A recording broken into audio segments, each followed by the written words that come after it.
This is A New Sort of Sin, a study on historic connections of lesbians to Satanism by Emma Blakely from the fall 2022 issue Satanic Panic, provided by OutWrite Newsmagazine and narrated by Emma Blakely. In the broader scheme of American history, the Satanic Panic was one of many moral panics that got mainstream culture whipped up into a frenzy about the supposed threatened integrity of the ideals they held near and dear to their hearts. These moral panics were often a misdirected reaction to underlying issues. The public's reaction to this was often to scapegoat other groups to deflect from the true cause of these issues. In America during the 1980s, the sexual abuse of children was finally being confronted after years of being ignored, and the public's response to that frightening prospect was to turn to an equally frightening cause to deflect from the more uncomfortable idea that it was really people they knew and trusted that were sexually abusing their children, Satanists.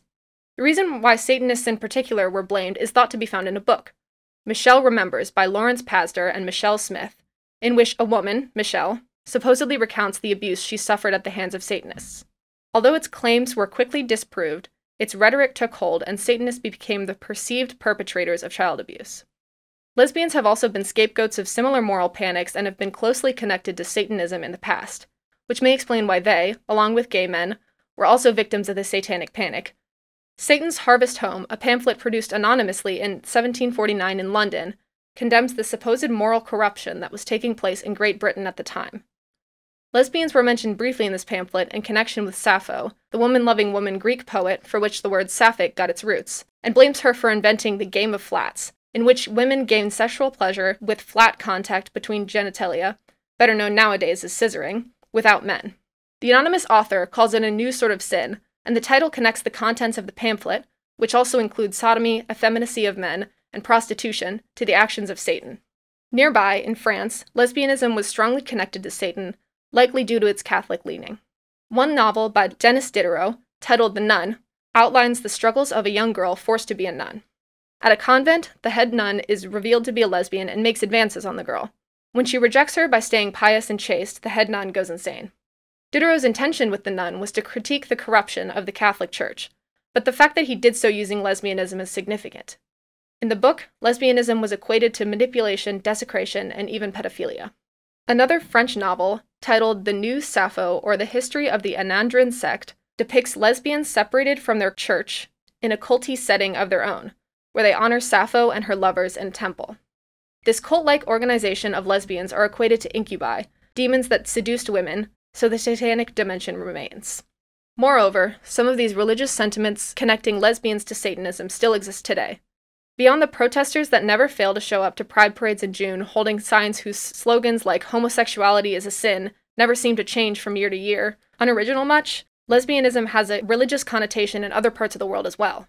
A magazine in Georgia, the country in Eastern Europe, not the state in America, published an article titled Order of Lesbian Women, which depicts Satanist lesbians who have orgies and chop people up with axes. So clearly the religious connotations that connect lesbianism to Satanism are not completely relics of the past. However, some lesbians and sapphic women reclaim the Satanist correlation in their own ways. Much like how Lil Nas X made the music video to his hit song Montero, Call Me By Your Name, with themes of Satanism and devil worship to poke fun at people who call gay people Satanists just for existing, lesbians and sapphic claim the witch or Satanist term in a tongue-in-cheek, playful way. Some of my favorite women-loving women artists on Instagram, including Jennifer Price and Kelsey Jo Silva, have art depicting women-loving women as witches, vampires, Nosferatu, and even the devil herself. In these cases, it is less about actually being members of the Satanist religion or practicing witchcraft, and more a cute, fun reimagining of the labels that are used to harm us. In this way, women-loving women take a label that was cast upon them unwillingly to designate them as feared degenerates of society, and turn it on its head into a source of fun Halloween merch that I'm more than considering buying. In a way, this reclamation may also have much deeper implications. In many of these historical texts, lesbians' connection to Satanism was largely born out of Christian, mostly Catholic, fear, and the need to assign a scary name to that fear. The supposed moral crime of lesbians was, according to Christians, sexual freedom and promiscuity, and sexual pleasure without the aid of men. This was a direct threat to the norm of heterosexual, nuclear family in Europe, hence the fear and demonization. By reclaiming titles such as witch and Satanist, lesbians also recognize their independence from men and emphasize the deeply meaningful community that can be found in bonds between women and other non-men.